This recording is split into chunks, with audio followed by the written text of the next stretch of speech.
Hey, this is Zach Lug the Great, and I am here today with Chris, Hello. and we are joined by a special guest, Ben Zwycky, um, to say hello. Hello. And we are coming together to talk about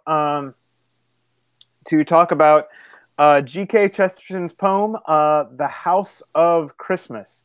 Um, Now, for those of you who may not be familiar with him else from previously, Ben is an author, a science fiction author, and was an editor on sci-fi journal SCI journal, which was Science Fiction and Philosophy, which is now regrettably defunct. Correct? Yes, I'm afraid so. And so is Astounding Frontiers, which I was also editor on. So I don't have the best record with magazines. Well, I mean, you got to try things, and no one's gonna have 100% record. Yeah, those are all Jason Rennie's projects that I assisted with. I was on the editing staff. I was mainly doing the proofreading. So, and he also has written two collections of poetry himself. What were those again? Selected verse, Faith and Family, and selected verse, Heroes and Wonders. And if you would like to find out more about him, you can go to his website, which is benzwycky.com. And for Americans, that last name is probably a little complicated. So it's BENZWYCKY.com. That's his blog, and you can find out all about his writing, poetry, fiction, and otherwise. Um, so, having past introductions, since you are the special guest today, would you like to get us started, Ben? Okay. So Just we haven't read the, do we read the poem out, or do we just talk about it? I don't usually I usually put these up in connection with my own performance of the poem. This one is in advance of the poem. So I don't consider a requirement. But so just yeah, your thoughts. Like your starting thoughts on the question. It's obviously a very powerful piece because it's a very powerful subject. The Jesus being sent out of his home, even when he was lost and abandoned and deserted and on the run, that place where he was, as desolate and frightening as it was, it's still more of a home to us than the greatest palace and the greatest mansion we can experience here on earth, because like God is where we belong, and a home is where you belong. Because not only did God make things, make the world, but He's continually sustaining it, and He's not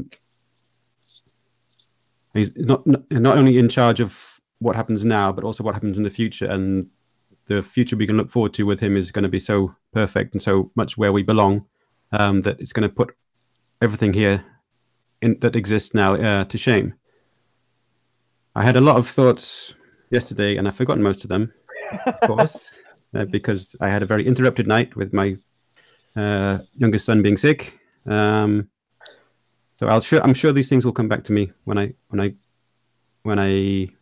We'll pick them up as we go along. Yeah, my proofreader instincts kicked in with the second last line of the verse of the third last line of the last verse. To the things that cannot be and that are, the cadence always seems a little bit off to me. I would thought it could be very easily fixed to do the things that cannot be but are. It flows more nicely. It cannot be but are. I haven't. I've never taken the time to actually scan most of the poems I do for this series.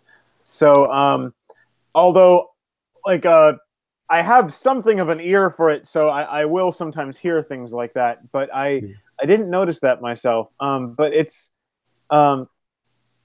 yeah. and just in general, like not necessarily referring to just this poem, uh, G.K. Chesterton is is a very powerful poet and can and really just draws you in and can give serious emotional punches. Um, Yeah. Chris, what were your first thoughts about this one?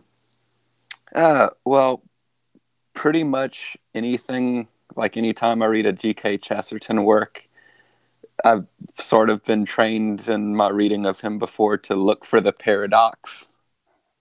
And this one does get you with it right away. The idea of God being homeless in a world that he created. And a lot of this poem is just sort of contrasting how bizarre that is, but how great that makes it for us. Well, and also the other thing is not just that, not just the instance, not just like that night where where Jesus was homeless, where Jesus and Mary and Joseph didn't have a place to belong. It's there's also the idea, what is it? For men are homesick in their homes and strangers under the sun. And there's this idea that, like, even when we're in our own homes, even when we're in our hometown, in our home country, there's this sense that this isn't like it's we don't have what we're supposed to have. There's something very big missing, and Mm. Yeah, this world is not our home, but it is the way home. well, and there's the other thing also. He says, like, what is it? The world is enough, the earth is enough, and the air is enough for our wonder and our war. And it's like he's not saying that this world is bad, and No, he's no. not saying that this world is boring or stupid. It's not Gnostic, I guess you could Yeah. say, um, and that there are amazing things, and there are things to strive for, and there are things to wonder at, but we just can't stop it. There's not that sense of rest, that sense of peace is Hmm. the hardest thing to find. Yeah, because the wonderful things that we see, and they are wonderful, that God declared it is good when He created things, but they are imperfect reflections of that great glory that is behind them all, and that we can go and see face to face one day. So this world is as wonderful as it can be, and as wonderful as it is, in contrast to the Gnostics and the mystics and the mystery religions that were so popular around the time of Christianity. That the physical world is good, and we can do good things with it, and we can make a real difference through physical things, and we can value them. That if they are just a dim reflection, as if through a bad mirror, of the glories that are to come and the realities that are behind them all. That's actually and that's actually one thing I'm planning on recording a video of my own thoughts about Christmas, and that was kind of part of the focus. What I'm planning on putting in that is just the idea, which it's kind of one of those things that you can't think about it for too long, or you can't hold on to it, and if you every time you come back to it, it's still stunning that God, like, you know, Orthodox Christianity, we believe that, Jesus, wasn't a good man, and it wasn't just God's spirit like descended on him or anything like that. That God actually became, one of us. And like there's no that like if that is true, there's no possible stronger statement that this world is real and this world matters, and that like this material world is a good thing in and of itself because God became part of it. Yeah. Yeah, there's so many contrasts between the prevailing wisdom of the time and what Christ taught and what came to be the church. That the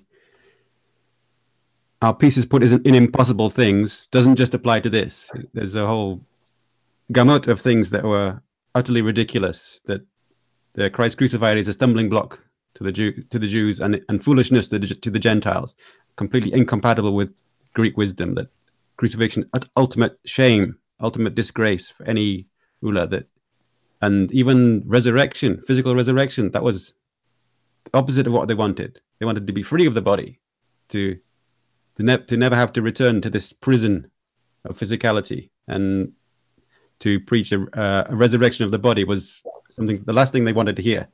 That's a step backwards for them. So there's a series, there's a good article called "The Impossible Faith" by James Patrick Holding, where he lists all these different reasons why Christianity should have died right at the beginning, because it was so many different cultural factors, philosophical factors, political factors were against the church. There's no way it could have survived unless the resurrection was real and God really had come down to earth.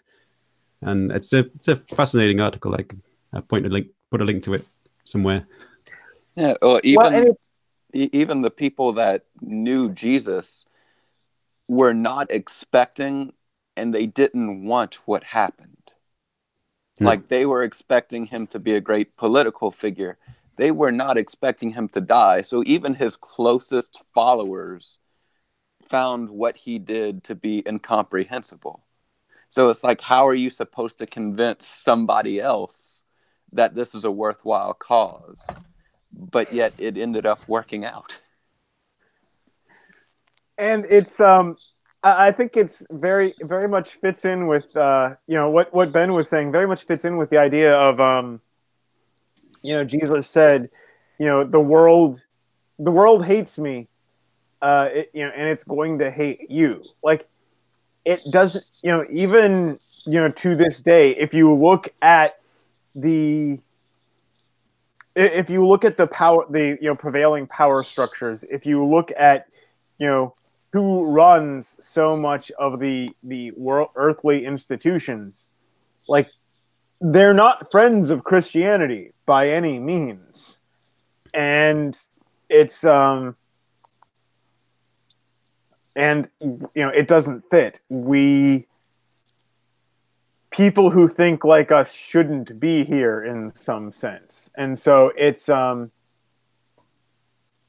like, to return to the poem, our peace is put and our peace is put in impossible things. Right. And so it's there's a reason that G.K. Chesterton is both a great Christian writer and a great speaker of paradox, because they have to go together.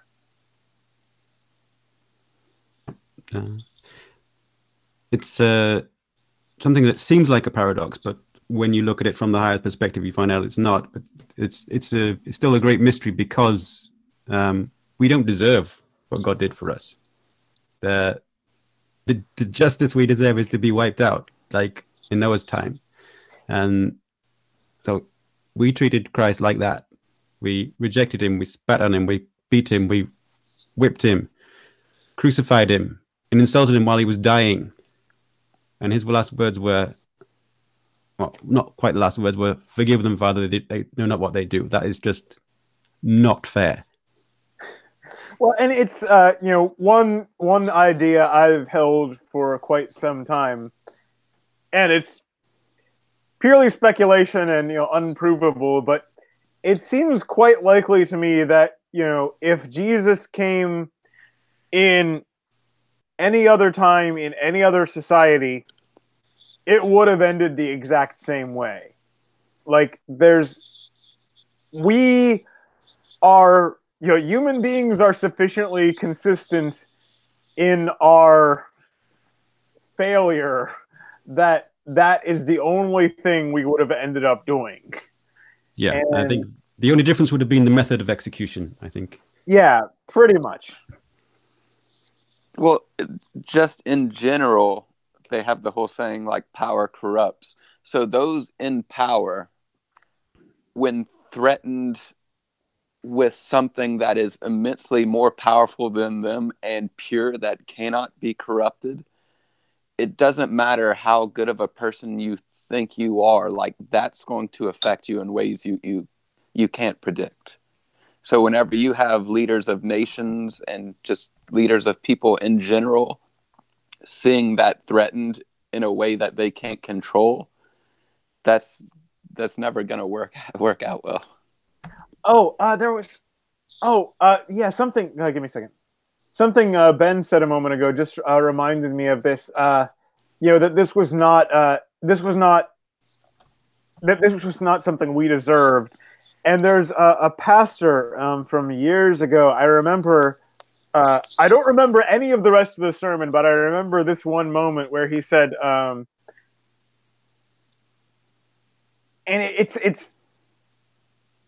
it's kind of an inversion of a common perspective in the church today. It's an interesting idea. God, Jesus didn't come. There's a sense that Jesus didn't come, for you. Jesus didn't come, just for your sake. Jesus came because the Father wasn't getting God was not getting the glory that he ought, and Jesus came, to set that right, apart from, and part of that was redeeming us. I don't know where I'm going with this now. Well, part of what Jesus came to do was to reveal the Father's character, reveal the Father's heart. He was the image of God, as I'm not sure exactly where it says it, but yeah. So whoever's seen the Father, who's seen me has seen the Father. He came to reveal the Father to us, so that the Father will be glorified through that. So we would see the Father as he really is. And when you see the truth, when you see how kind and good and generous and amazing and powerful the Father is, you can't help but glorify him, because that's the natural response to something that is so pure, so good, so powerful, and so generous to us, to a fault from our perspective, that the natural healthy reaction would be to glorify God. Unfortunately, not everyone did, and not everyone does. In fact, I think it would be fair to say none of us do on a consistent basis. Yeah, the problem is our sin gets in the way and corrupts our thinking and twists everything. Especially pride is the ultimate twister of truth. That seeing something good means, oh no, I'm evil, and I thought I was good. That's not. This is not fair. This is not right. I must be the star of my show. I must be the one, the great hero. You cannot say that I'm not the hero. You cannot say that I'm not the one who's going to save everybody. Well, and I need saving.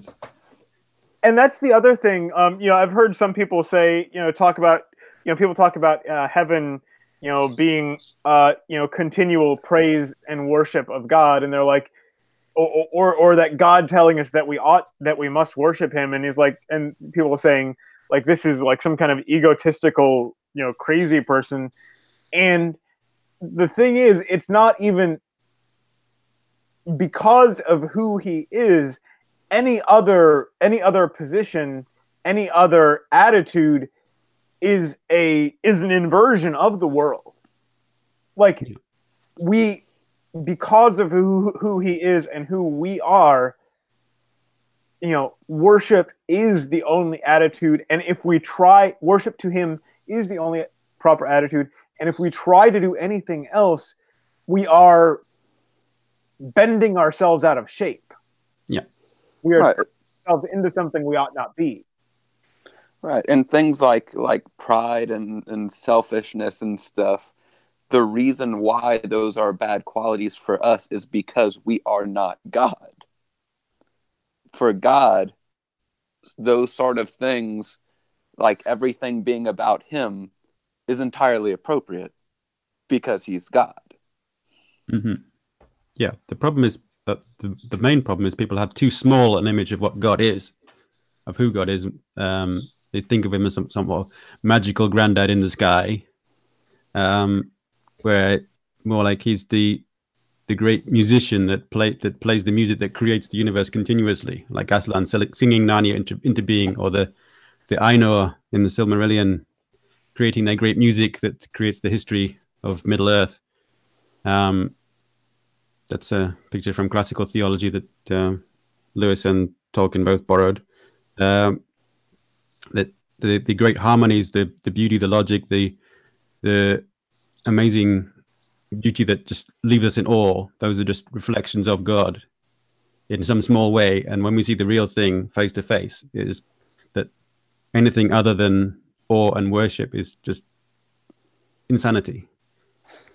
Right, and with the nice granddad in the sky sort of view of God, kind of like where the poem sort of hints at, well, pretty clearly that like this is not our home, like we're not going to truly be comfortable here. People would just rather, instead of us feeling that longing for something else, he just makes us comfortable here and now. Mm-hmm. It's like, why should we have to wait? He's just going to be nice and just make everything good here. But that's not the point of everything. Well, and the other thing, and to get back a little bit more directly to the poem, and to get back to Christmas, the oh crud, sorry, background noise here. Can't do much about that at the moment. It's not too bad. But the other thing that is fascinating about the Christmas story, and again, very difficult to wrap your head around, is okay, not only did God become a man, but God became a baby, became this little 7 to 8 pound tiny little person who can't do a thing for himself. And like it, the omnipotent God made himself helpless for however many years that was. It's amazing to consider. Well, and not only that, but he was born into, at that time, what was almost a sort of slave race, because the Jews at the time did not have a very good history, and they were being dominated by Rome. So if he has to be a baby, like you could imagine like a crown prince surrounded by people taking care of them and everything, but it wasn't even that. He was just made himself completely helpless for our sake. Yeah, and not just on the level of the baby, but on the level of being part of that subjugated, defeated, depressed, tiny nation who couldn't even defend themselves.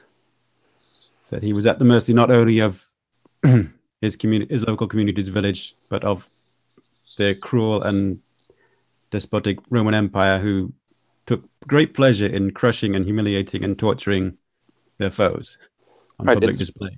It's really hard to think of a lower place for him to put himself. Yeah, and then even that wasn't enough, and he had to be born in a stable. Although I do remember seeing a while ago some people talking about the translation of the Matthew story, and saying that if you look at the words used, they weren't talking about inn and stable. They were probably talking about what was it, like the lower floor of someone's house. And it's like, yeah, and it's one of those things where give me a second, where it's not like a okay, even if the popular picture might be quite incorrect in that respect, it doesn't change the overall nature of the story. And it's I don't know. I think there's a reason that the picture we have today is prevalent, even if it's not like. I don't think it has to be. I don't think this is a case where the minor details of the story change the nature of the question. But. No, Right. And my understanding was that they actually kept the animals on the ground floor a lot so that the heat from them would rise. But I'm not sure exactly where I got that idea from. Yeah, I've heard that, but I'm no scholar of these things, so we will defer to the more educated on that issue. What was so one other part of the poem, one other thing I find interesting, what is it? The world is wild as an old wives' tale, and strange the plain things are. Um, and it's and this is something else that G.K. Chesterton is very good at showing in a lot of his writing. The ordinary, everyday things all around us that we don't think about, that we just take for granted.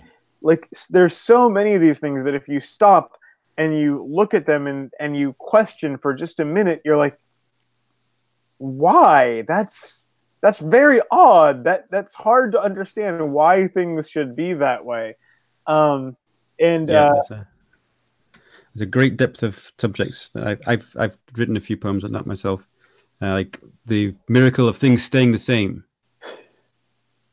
Like, that's what we take for granted. Like, of course the house is still here. Of course it's not burned down in the night. Of course it's not fallen to pieces. what was that? Now, I think that was one debate where I said the greatest secret of philosophy is that pumpkins remain pumpkins. Well, and in what's the book? The Man Who Was Thursday. I think he towards the beginning where he's arguing with let's see, it's Gabriel Sim, I believe, is the character, is arguing with the anarchist, and he's like, no, it's the fact that the train does reach that same station at the same time every day. That is the miracle, and that is the wild thing that you can get in this, and you know what's going to happen. That's not how things go in the real world. You don't know when the rain's going to come, and the fact that we can, anyway. Yeah, that makes me think I've heard Neil deGrasse Tyson talk about why he doesn't believe in God. And one of the reasons he gave is that you look all over the universe, and if you put a person just about anywhere, it is deadly to us. Like, we cannot survive. It's either wildly too hot, wildly too cold, extremely high doses of radiation. So we've only barely been able to survive in this like one tiny place in the universe. And that's why he doesn't believe in a higher power. But to me, I hear that and I have the opposite reaction. Like, yes, the fact that we can manage to just survive day to day at all is freaking miraculous. Yeah, like the opportunity to have the responsibility to carry something on, like to continue a project, to continue a relationship, to continue to learning from our mistakes. Because if things didn't just stay the same, if there wasn't reliable laws of the universe, or music of the universe, as the music of the spheres, as the ancients put it, we wouldn't be able to trace a problem back to where it originated. We wouldn't be able to solve issues. We wouldn't be able to make progress. We wouldn't be able to build great things. We wouldn't be able to build communities, build houses, build cities, build nations without that bedrock of stability that makes so many amazing things possible that we just don't appreciate. Well, and that's the and that turns to one other part of Christianity, which I don't think I think most most skeptics, atheists, agnostics today don't appreciate that much, which is that Christianity believes that God created something real, God created something self-consistent, and that God created something that we can understand, and by understanding it, learn some tiny little bit about Him. And it's one of those things that even if you're not a Christian, if you grow up in a Christian society or a post Christian society, you don't question it, you kind of take it for granted, but that's not, a universal doctrine. Like, No, not at all. That's why the scientific revolution occurred in the Christian West and not in the Muslim East or the Buddhist East or the Shinto East. Right. And Buddhists think the world is an illusion.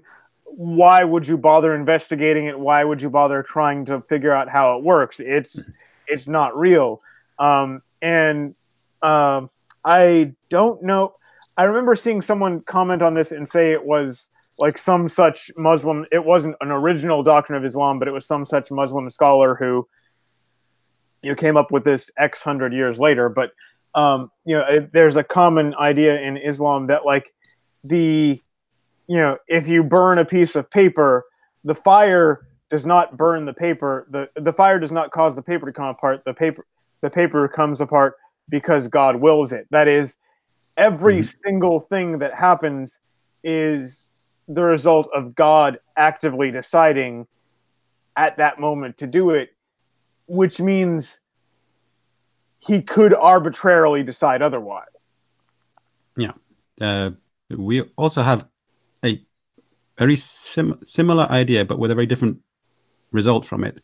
That we know that God is actively involved in everything. God is actively sustaining the world, but he is consistent. He is the same yesterday, today, and tomorrow. And so what he creates is what he builds, what he sustains is reliable and predictable, because God is reliable and predictable and the same. Right. And he's not arbitrary. And that's actually what is it? I think it's the first Father Brown story. G.K. Chesterton. What is it? Father Brown says to the thief who is posing as a priest, "Oh, and that's why how I could tell that you were not really a priest. That's when I was sure, because you attacked reason."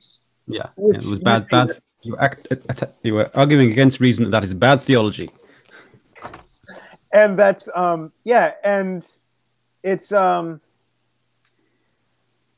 there's and it's also part of the same idea of God becoming one of us, of God the Son becoming just another one of us walking about here on earth.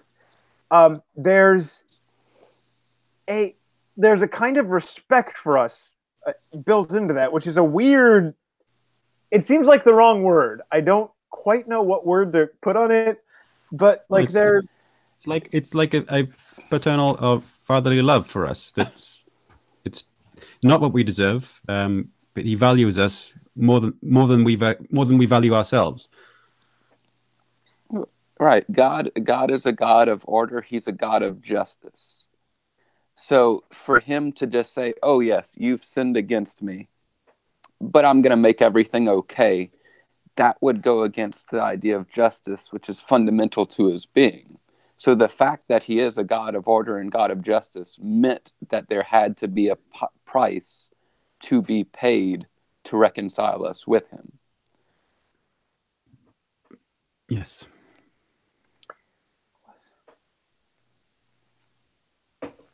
Sorry, I'm reviewing the poem in my head, seeing what other things I wanted to pick out. Our rest is as far as the fire drake swings. That's the line that stuck out to me a bit. Like, why is he involving a dragon in there? Is that maybe he's talking about that our true rest will only come once the dragon, the devil, is defeated ultimately. That was what occurred to me when I finally started making some sense from that line. I saw it as more of a sort of a fairy tale fantasy reference. Yeah, and I think I'm a little bit more with Chris here. Just the sense that it's something outside, like reaching for something outside of our experience, outside of the world we have a firm grasp on. And then there's the two lines later, where clashed and thundered unthinkable wings. And there's and the part that I'm picking out there right now is the clashed, and unthinkable wings, angels. But if you're talking about clashed, then they're fighting, and there's this idea of this spiritual war. There's the angels and demons, and this whole thing is going on at once, and it's going on around us, but we don't see it. And it's fascinating how ideas like that are dropped in almost elliptically. Is that the word I'm looking for? Like parenthetically. Yeah. The Chesterton's famous for that, isn't he? So he just drops in a nugget of wisdom that makes you go, wow, in the middle of an ordinary passage. Isn't it? What was or just, whoa, like Keanu Reeves.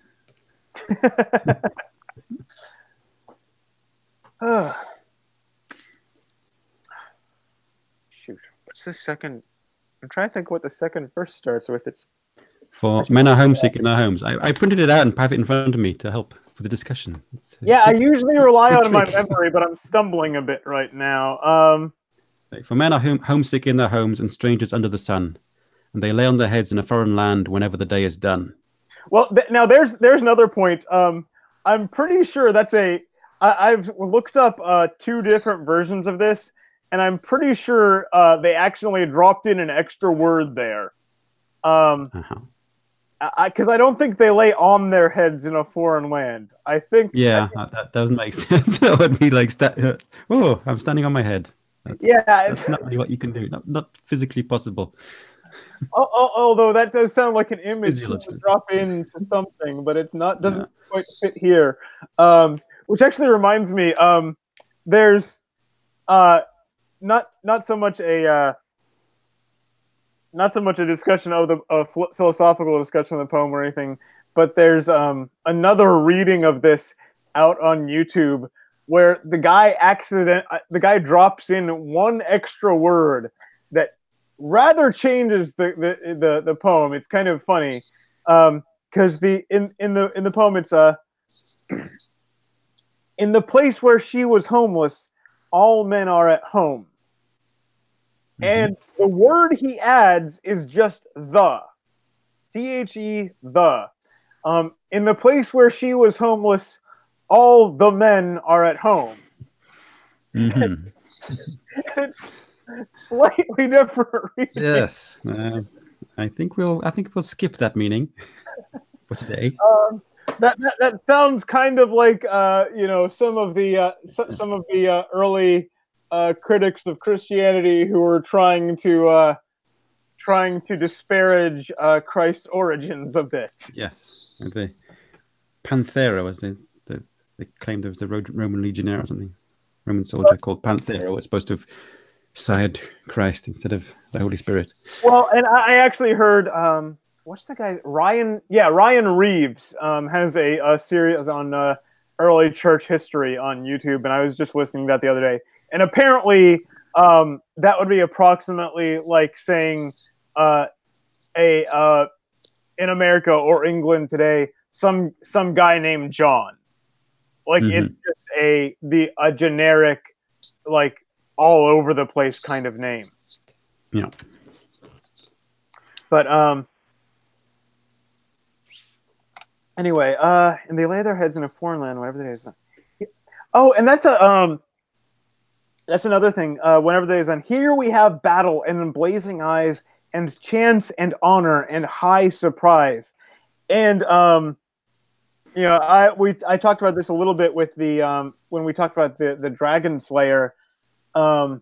There's the idea that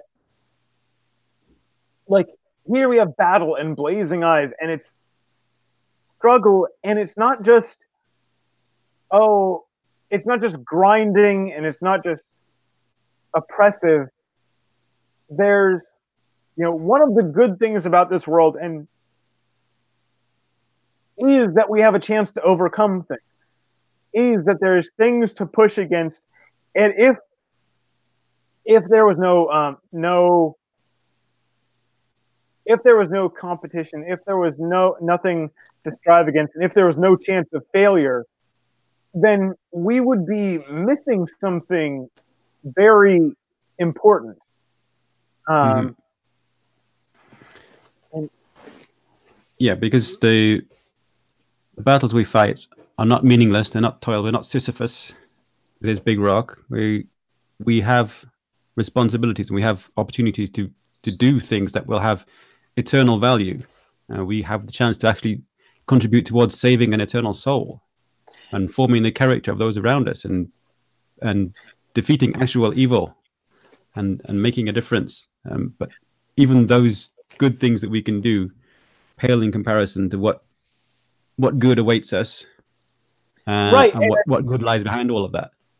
Well, and like he says, our homes are under miraculous skies. Like, we have these things here. We have these things that are worth fighting for, and we have these things we can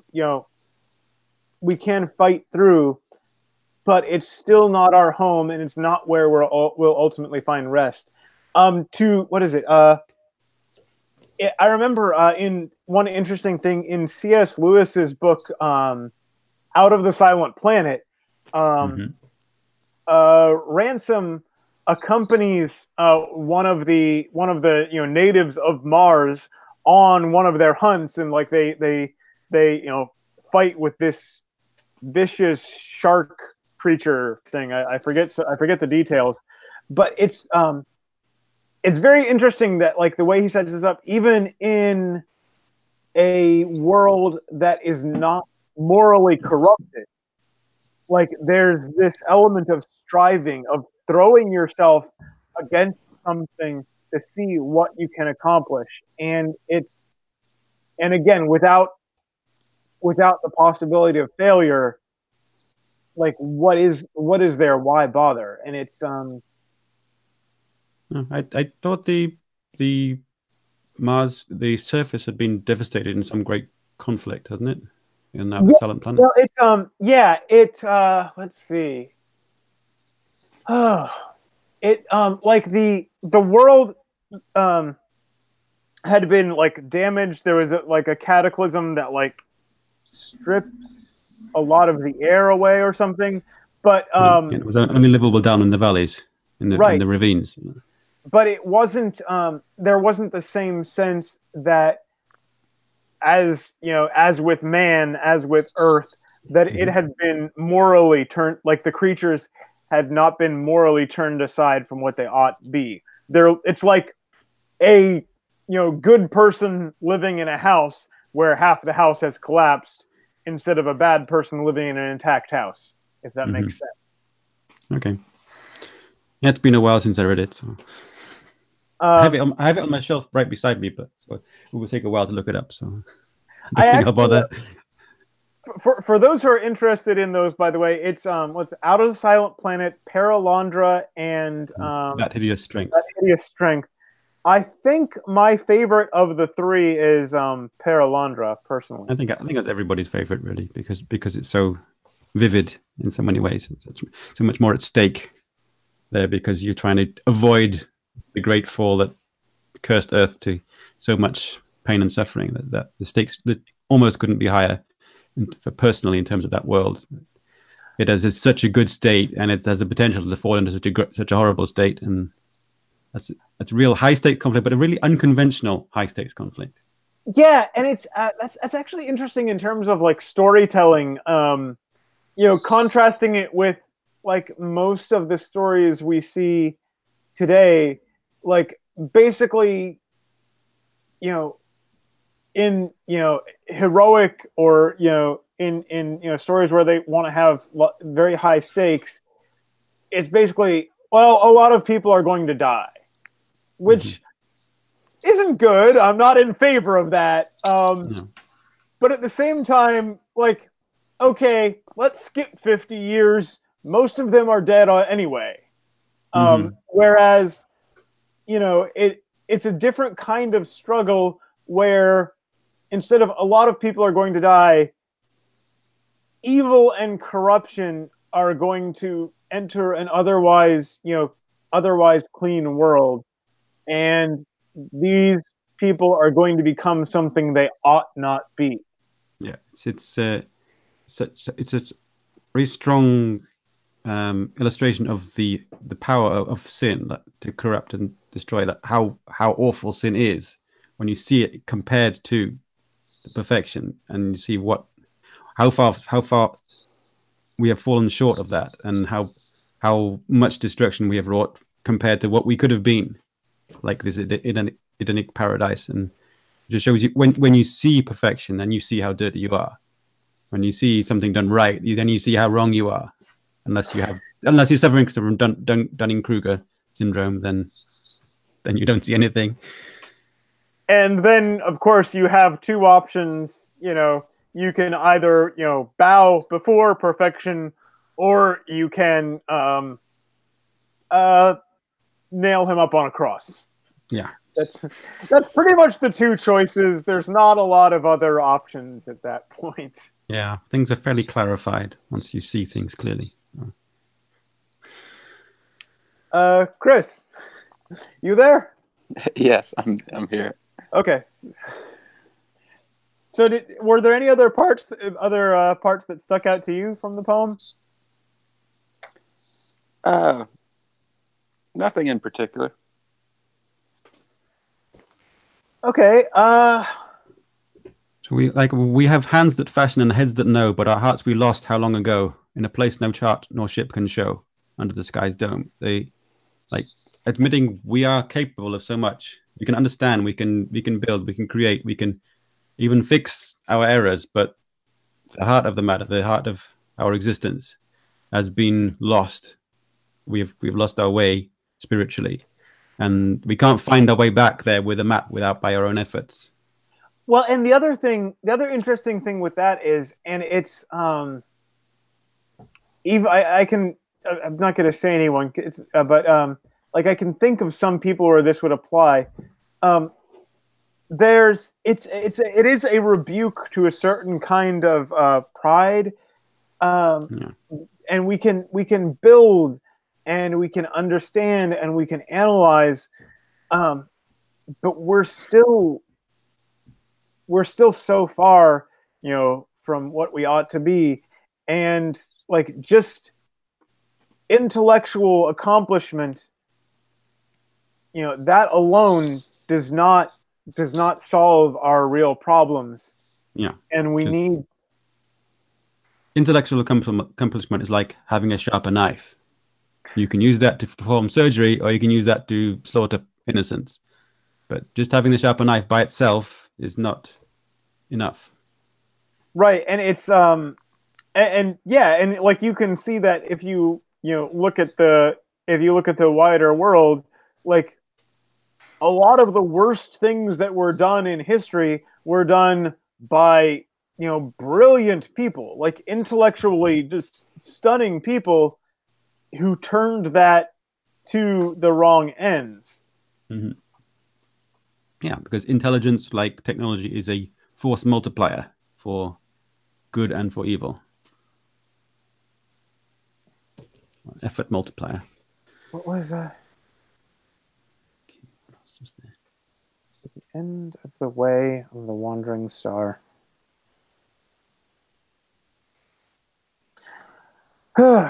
Well, Ben, Chris, anything else to pick out from the poem?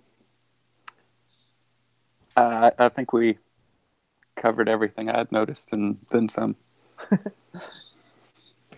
Okay. I'm sure something is going to occur to me tomorrow. Yeah, I thought, I should have said that. Oh no, why didn't I say that? That would have been so there always will be. Well, maybe if you come back on another time, we can find one of those. Okay. But okay, well, then thank you for joining me today. And to our viewers, God be with you. Have a good one. And